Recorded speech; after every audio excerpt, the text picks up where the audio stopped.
Hola a todos, ¿qué tal?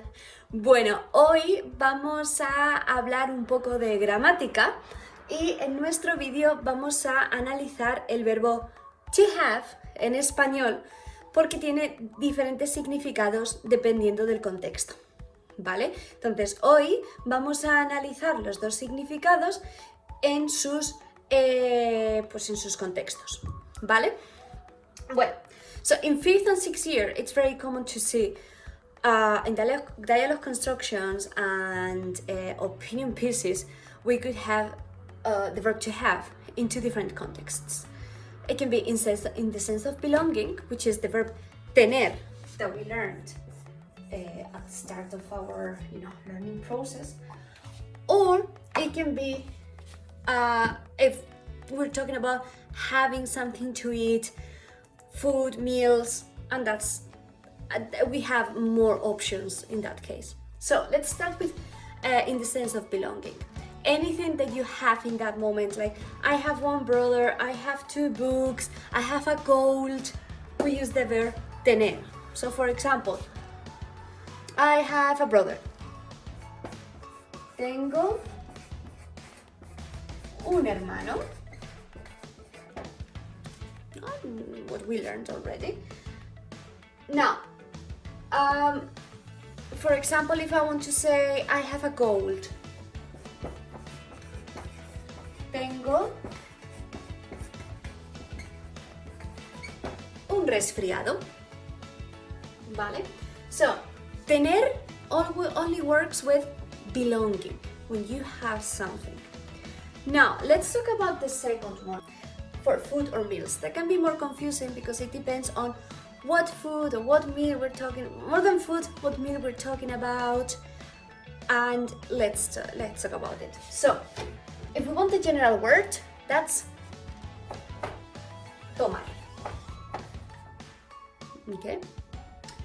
However, in Spanish, we have different verbs for meals. So we can say, for example, have something for breakfast, so have something for lunch, have something for dinner, and there's three words for those, and those are desayunar, comer, or almorzar, and then cenar. Now, because these are verbs, it means that we don't need to use the verb to have. So for example, if I say, I have coffee for breakfast, all I have to do is to conjugate the actual verb, desayunar, and we don't have to use tener or tomar or anything like that. So if we use the example that I said, I have coffee for breakfast. Desayuno café, because it's me, first person, and then the meal, and that's it. Okay?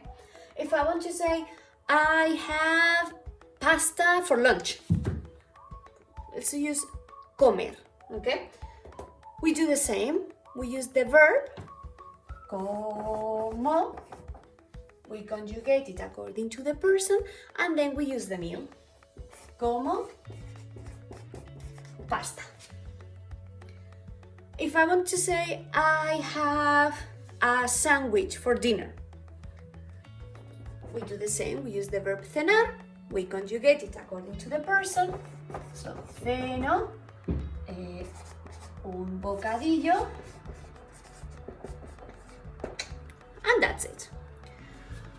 See, we're using food here, but if we're using food, like I have something for breakfast, I have something for dinner, even though in English we use the verb have, in Spanish we don't need it.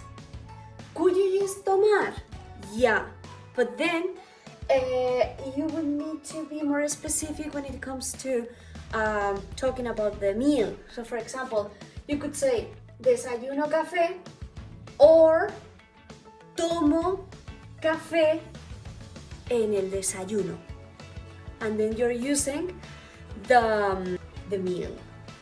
Personally, I would do this because all you need is the verb, the meal, and that's it. Okay. So yeah, so basically I thought this was a very important point because I've seen it so many times in dialogue constructions and oral exercises. So if the situation is I have something and it's a meal, it's food, you don't need to use tener. You use tomar or the three meals that we have and then the actual food. And that's it. Okay? So I hope you find this useful. If you like it, thumbs up. If you have other suggestions, you can tell me down below. I'll be really happy to hear your suggestions because even though I have a few, you never know, there might be something that I haven't thought about and it could be handy to know. So I hope you like this and I see you soon. Adios!